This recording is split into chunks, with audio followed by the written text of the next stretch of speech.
शरारती बंदर और लकड़ी का खूंटा।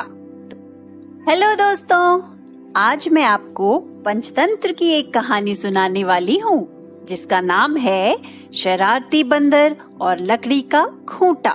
तो चलिए सुने ये कहानी। एक समय की बात है, एक गांव के पास एक बड़ा सा मंदिर बनवाने का काम चल रहा था। मंदिर दो गांवों के बीच में बन रहा था।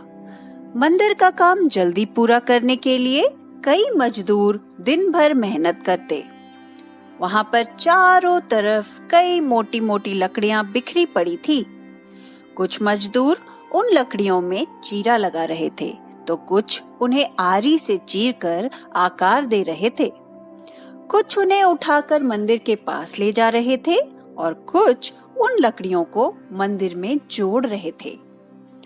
दोपहर का समय सभी मजदूरों के खाने और आराम करने का होता। सभी अपना अपना खाना लेकर दूर पेड़ों की छांव में चले जाते और भोजन करके वहीं घंटे भर के लिए सो जाते। एक बार खाने के समय सभी मजदूर पेड़ों की छांव में चले गए। वहां पर एक लकड़ी का लट्ठा आधा चीरा हुआ रह गया था। उस लट्ठे के बीच में मजदूर ने एक लकड़ी का टुकड़ा यानी कि खूंटा फंसा दिया था। ऐसा करने से मजदूर को वापस काम शुरू करने में आसानी होती। जब सभी मजदूर चले गए तो वहां एक बंदरों का झुंड उछलता कूदता आया।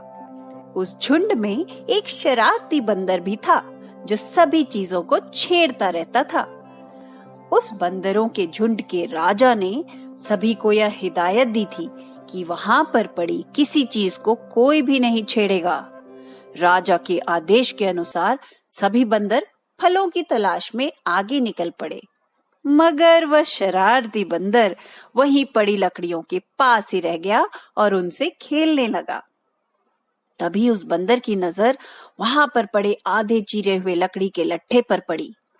वह उस लट्ठे पर जा बैठा और लकड़ी के बीच में फंसे खूंटे को हिलाने डुलाने लगा। थोड़ी ही देर में वो लकड़ी का खूंटा हिलने लगा। इससे बंदर का कौतूहल और बढ़ गया और अब वो उसे खींच के निकालने की कोशिश करने लगा। इस खींचातानी में कब बंदर की पूंछ लकड़ी के दो पाटों के बीच में आ गई उसे पता ही न चला।